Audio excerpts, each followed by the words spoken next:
Cette vieille femme que vous voyez semble être la grand-mère de quelqu'un ou même l'arrière-grand-mère de quelqu'un. Mais elle est toujours vierge à l'âge de 80 ans. Oh que oui, tu m'as bien entendu.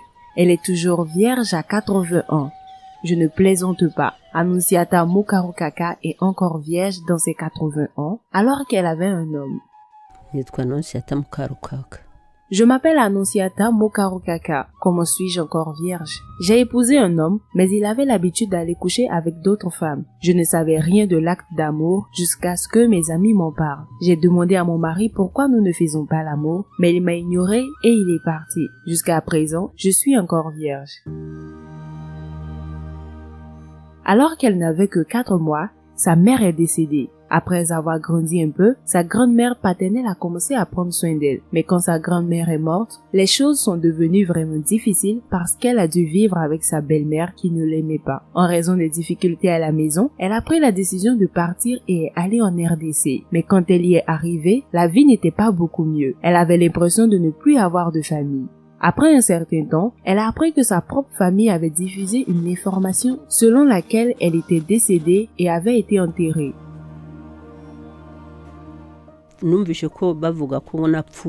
Après un certain temps, j'ai découvert que ma famille disait à tout le monde que j'étais décédée. Quand j'ai entendu cela, je suis rapidement retournée là où ils vivaient. Quand j'y suis arrivée, les gens ont été surpris de me voir et certains ont pensé que je pourrais être un fantôme. Ils pensaient cela à cause de ce que ma famille avait dit à propos de ma mort. Dans leur façon de faire les choses, ils m'ont donné des médicaments pour m'assurer que je ne leur ferais pas de mal, même si j'étais un fantôme. Cela les a fait se sentir plus en sécurité autour de moi et c'est à ce moment-là qu'ils m'ont permis de faire à nouveau partie de la famille. Mais même si j'étais de retour, la vie n'était pas devenue facile pour moi. Ma belle-mère, qui prenait maintenant soin de moi, ne m'a pas simplifié les choses. Elle a continué à me causer des problèmes et m'a rendu la vie difficile. Bien que je sois revenue et que j'ai essayé de faire partie de la famille, les défis ont continué à me suivre à cause de son comportement.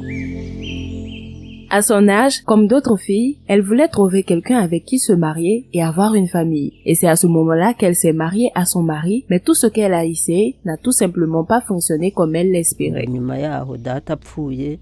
Et juste après la mort de mon père, ma vie est devenue mauvaise et toute la famille me détestait. Et c'est à ce moment-là que j'ai épousé cet homme qui s'est aussi mal comporté et a continué à coucher avec d'autres femmes et à prendre des biens. Elle a continué à vivre une vie pleine de stress, confrontée à de nombreux défis. Elle n'avait pas d'enfants, de famille ou d'amis autour d'elle.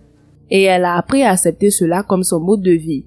Pensez-y, elle est restée vierge même si elle vivait dans la même maison et dormait dans le même lit que son mari. C'est vraiment inattendu et surprenant.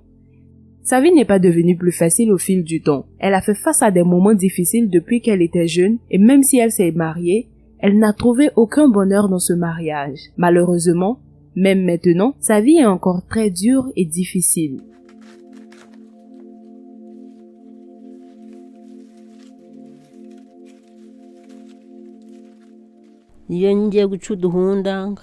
Quand j'ai besoin de nourriture et que j'ai assez de force, j'essaie de tricoter des choses pour gagner un peu d'argent. Avec cet argent, j'ai acheté quelque chose pour cuisiner. Comme vous pouvez le constater, ce n'est pas du tout facile. Certains jours, j'ai même du mal à sortir du lit. Les difficultés auxquelles je suis confrontée en font un véritable défi de faire ces choses.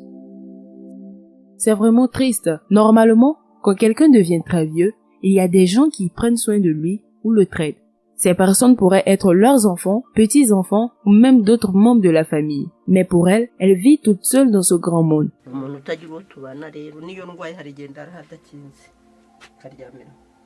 Elle n'a personne autour d'elle. Elle mène une vie solitaire. Les seules personnes qu'elle considère comme sa famille sont une petite radio et les photos autour de sa maison.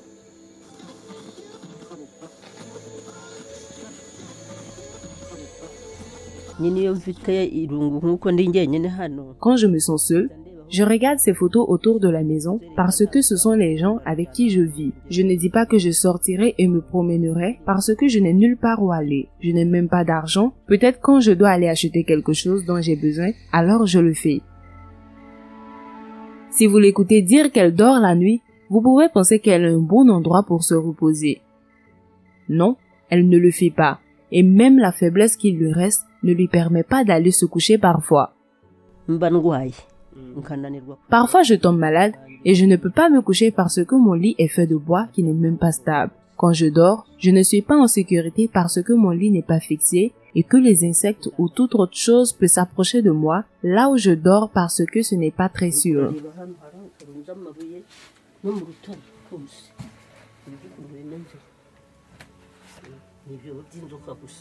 Dans sa maison, il y a beaucoup de trous de serpents recouverts de pierres. Comme vous pouvez le voir, elle ne possède rien de précieux. Elle utilise de vieux plats pour cuisiner parce qu'il lui est difficile d'en acheter de nouveaux. Elle a du mal à s'assurer qu'il y a suffisamment de nourriture à manger. Elle espère vraiment que des personnes gentilles pourraient l'aider avec de la nourriture et aussi réparer sa maison.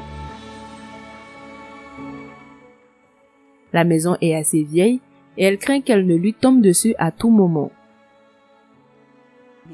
Elle dit qu'elle souffre d'un tremblement de la tête connu sous le nom de tremblement essentiel depuis 5 ans. Et elle soupçonne que c'est ce qui la fait parfois se réveiller avec des yeux et un nez enflés et elle demande aux organismes de bienfaisance afin d'obtenir de l'aide et de la traiter. Une chose que j'aimerais demander à l'organisme de bienfaisance, c'est de m'aider à trouver de la nourriture et à la reconstruire. Parce que vous voyez que cette maison est vieille et j'ai peur qu'un jour elle s'effondre sur moi. Si vous êtes prêt à aider cette grand-mère, un fonds vous sera donné via givinglife.com et le lien est épinglé dans les meilleurs commentaires. Il se trouve également dans la description.